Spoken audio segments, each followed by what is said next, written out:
కవిత CBI custody ముగిసింది.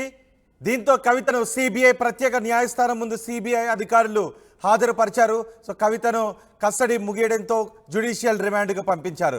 Already ED కేసులో కవితకు ఈ నెల 23వ తారీఖు వరకు రిమాండ్ విధించారు. 23వ తారీఖు వరకు రిమాండ్ పొడిగించారు. రిమాండ్లో ఉన్న కవితను సిబిఐ అరెస్ట్ చేసింది. 3 రోజుల పాటు తమ కస్టడీలోకి ఇవ్వమని సిబిఐ ప్రత్యేక న్యాయస్థానాన్ని కోరడంతో సిబిఐ ప్రత్యేక న్యాయస్థానం 3 రోజుల సిబిఐ కస్టడీకి ఇచ్చింది. 3 రోజుల పాటు సిబిఐ విచారించింది. 3 రోజులు ముగియడంతో ఈరోజు కవితను సిబిఐ ప్రత్యేక న్యాయస్థానం ముందు హాజరుపరిచారు. తిరిగి కవితను జ్యుడిషియల్ రిమాండ్కి తిహార్ జైలుకి పంపిస్తూ ఉన్నారు.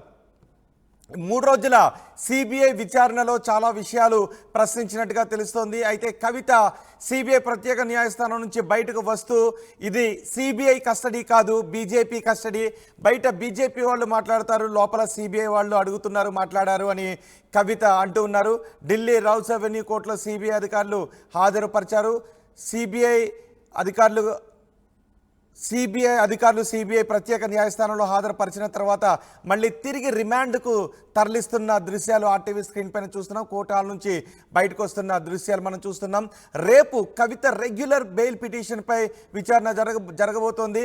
ఇప్పటికే కవిత అరెస్ట్ అయి 30 రోజులు గడిచింది. మార్చి 15వ తారీఖున కవితను హైదరాబాద్లోని ఆమె నివాసంలో ఈడీ అధికారులు అరెస్ట్ చేశారు. ఆ తర్వాత రౌస్ అవెన్యూ కోర్టులో ఈడీ అధికారులు ప్రొడ్యూస్ చేశారు. 2 సార్లు ఈడీ తమ కస్టడీకి తీసుకొని కవితను విచారించింది. ఆ తర్వాత కవితకు జ్యుడిషియల్ రిమాండ్ విధించింది ఈడీ. ఆ తర్వాత సిబిఐ అధికారులు కూడా కవితను విచారించాలి అంటూ జైల్లోనే కవితను ఒకరోజు విచారించారు. కోర్టు అనుమతి తీసుకొని విచారించిన తర్వాత మరుసటి రోజు కవితను అరెస్ట్ చేస్తున్నట్టుగా ప్రకటించారు. ఆ తర్వాత సిబిఐ అధికారులు ప్రత్యేక న్యాయస్థానంలో పిటిషన్ వేసి సిబిఐ 3 రోజుల కస్టడీకి తీసుకుంది. 3 రోజుల కస్టడీ ఈ రోజు ముగిసింది. ఈలోపు అరెస్ట్ అయిన తర్వాత కవిత మధ్యంతర బెయిల్ పిటిషన్ కూడా మూవ్ చేశారు. మధ్యంతర బెయిల్ పిటిషన్పై వాదనలు విన్న న్యాయస్థానం ఆ బెయిల్ పిటిషన్ని కొట్టివేసింది. కుమారుడి పరీక్షల నేపథ్యంలో మధ్యంతర బెయిల్ పిటిషన్ని మానవతా దృక్పథంతో పరిశీలించాలి అని కోర్టుకు విన్నవించుకున్నారు, అభ్యర్థించారు. కానీ ఆ పిటిషన్ కోర్టు పరిగణలోకి తీసుకోలేదు. మరోవైపు రెగ్యులర్ బెయిల్ పిటిషన్ కూడా మూవ్ చేశారు. దానిపై విచారణ 16వ తారీఖు రేపు జరగబోతోంది. మరి రేపు కవితకు బెయిల్ వచ్చే అవకాశం ఉందా, ఏం జరుగుతుంది అనే విషయంపై ఉత్కంఠ కనిపిస్తోంది. ఇటు సిబిఐ అధికారుల విచారణ ముగియడంతో కవితను తిరిగి రిమాండ్కు తరలిస్తున్న దృశ్యాలు చూస్తున్నాం. ఒకసారి కవిత ఏం మాట్లాడారో చూద్దాం.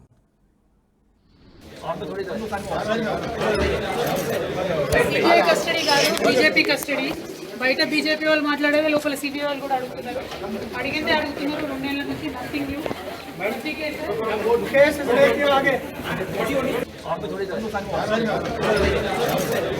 సిబిఐ కస్టడీ కాదు, బీజేపీ కస్టడీ. బయట బీజేపీ వాళ్ళు మాట్లాడేది, లోపల సిబిఐ వాళ్ళు కూడా అడుగుతున్నారు.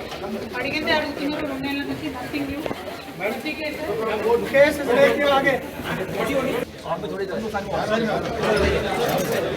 సిబిఐ కస్టడీ కాదు, బీజేపీ కస్టడీ. బయట బీజేపీ వాళ్ళు మాట్లాడేది, లోపల సిబిఐ వాళ్ళు కూడా అడుగుతున్నారు. అడిగిందే అడుగుతున్నారు. 2 నెలల నుంచి నథింగ్ న్యూ.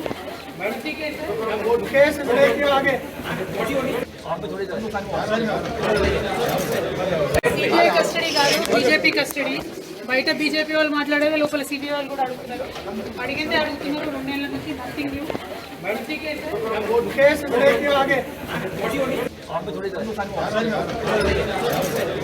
సిబిఐ కస్టడీ కాదు, బీజేపీ కస్టడీ. బయట బీజేపీ వాళ్ళు మాట్లాడేది, లోపల సిబిఐ వాళ్ళు కూడా అడుగుతున్నారు. అడిగిందే అడుగుతున్నారు. 2 నెలల నుంచి నథింగ్ న్యూ. కవిత సిబిఐ కస్టడీ ముగియడంతో కవితను తిరిగి జ్యుడిషియల్ రిమాండ్కి పంపిస్తున్నారు. అదే సమయంలో రేపు కవిత సాధారణ బెయిల్ పిటిషన్పై వాదనలు కూడా జరగబోతున్నాయి. ఈ నేపథ్యంలో రేపు కవితకు బెయిల్ వచ్చే అవకాశం ఉందా అనే విషయంపై కూడా ఆసక్తి నెలకొంది. 3 రోజుల సిబిఐ విచారణకు సంబంధించి మరింత సమాచారం మా ప్రతినిధి రామకృష్ణ అందిస్తారు. రామకృష్ణ, 3 రోజుల సిబిఐ కస్టడీకి సంబంధించి మీ దగ్గర ఉన్న సమాచారం ఏంటి? ఇక 3 రోజుల సిబిఐ కస్టడీ తర్వాత కవితను ఈ రోజు రోజ్ అవెన్యూ కోర్టులో హాజరుపరిచారు. Rose Avenue court judge Kaveri Baweja దీనికి సంబంధించిన వాదనలు విన్నారు. వెంటనే ఆమెను తమ కస్టడీకి ఇవ్వాలి అంటూ సిబిఐ మరో 3 రోజుల పాటు కస్టడీ అడిగింది. మరి దానికి ఇక జడ్జి నిరాకరించారు.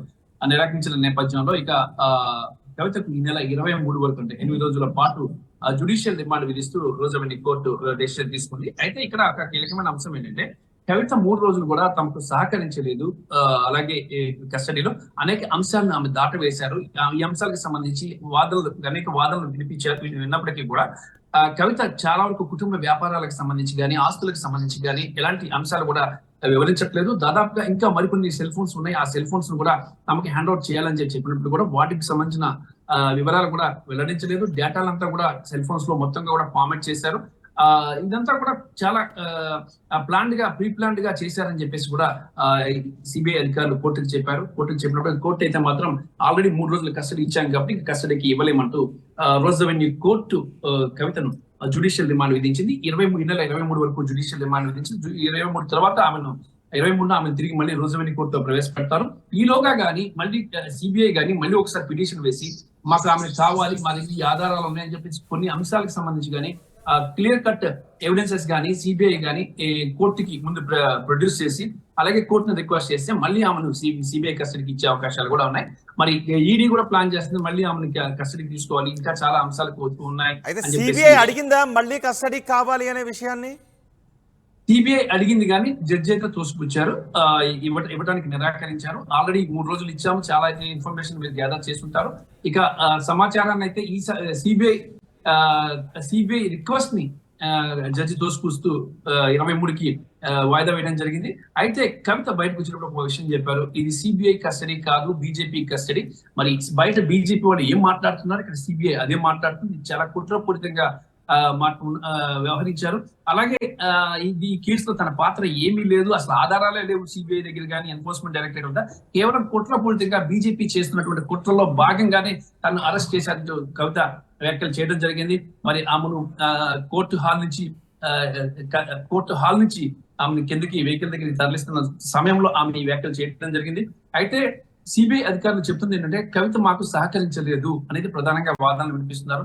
అయినప్పటికీ కూడా కవిత మాత్రం తన ప్రమేయం లేదు, తనకు సంబంధించిన ఒక్క ఆధారం కూడా వాళ్ళ దగ్గర లేకుండానే కేవలం 4-5 ఇచ్చినటువంటి స్టేట్మెంట్స్ తీసుకుని ఆ స్టేట్మెంట్ బేస్డ్ గా తనను అరెస్ట్ చేశారు, ఇలా హింస పెడుతున్నారని చెప్పేసి కవిత కూడా చెప్పడం జరిగింది. మరి ఈ నేపథ్యంలోనే ఆమెకు 23 వరకు జ్యుడిషియల్ రిమాండ్ ని విధించడం జరిగింది. ఇప్పుడు కవితను ప్రస్తుతానికి ఈ రోజ్ అవెన్యూ కోర్టు నుంచి తిహార్ జైలుకి తరలిస్తున్నారు. రైట్ రామకృష్ణ, ఎమ్మెల్సీ కవిత సిబిఐ కస్టడీ ముగియడంతో ఆమెను తిరిగి రిమాండ్కి తరలించారు. ఈ నెల 23 వరకు ఈడీ కోర్టు కవితకు రిమాండ్ విధించింది. రిమాండ్లో ఉండగానే సిబిఐ అరెస్ట్ చేసి తమ కస్టడీకి తీసుకుంది. కోర్టు అనుమతితో 3 రోజుల సిబిఐ కస్టడీ ముగియడంతో కవితను తిరిగి జ్యుడిషియల్ రిమాండ్కు పంపిస్తున్నారు, తిహార్ జైలుకు పంపిస్తున్నారు. కవిత మూవ్ చేసిన రెగ్యులర్ బెయిల్ పిటిషన్పై రేపు వాదనలు జరగబోతున్నాయి. రేపు ఏ విధమైన వాదనలు జరుగుతాయి, కోర్టు ఏ విధమైన ఆర్డర్స్ ఇస్తుందనే విషయంపై ఉత్కంఠ కనిపిస్తోంది. సిబిఐ కస్టడీ కాదు, బీజేపీ కస్టడీ. బయట బీజేపీ వాళ్ళు మాట్లాడేది లోపల సిబిఐ వాళ్ళు కూడా అడుగుతున్నారు. అడిగిందే అడుగుతున్నారు. 2 నెలల నుంచి నథింగ్ న్యూ.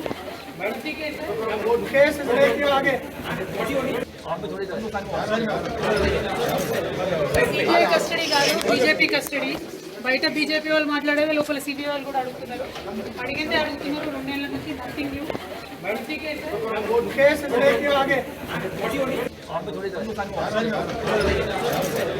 సిబిఐ కస్టడీ కాదు, బీజేపీ కస్టడీ. బయట బీజేపీ వాళ్ళు మాట్లాడేది లోపల సిబిఐ వాళ్ళు కూడా అడుగుతున్నారు. అడిగిందే అడుగుతున్నారు. 2 నెలల నుంచి నథింగ్ న్యూ.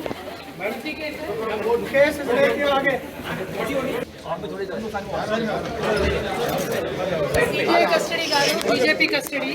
బయట బీజేపీ వాళ్ళు మాట్లాడేది లోపల సిబిఐ వాళ్ళు కూడా అడుగుతున్నారు. అడిగిందే అడుగుతున్నారు. 2 నెలల నుంచి నథింగ్ న్యూ.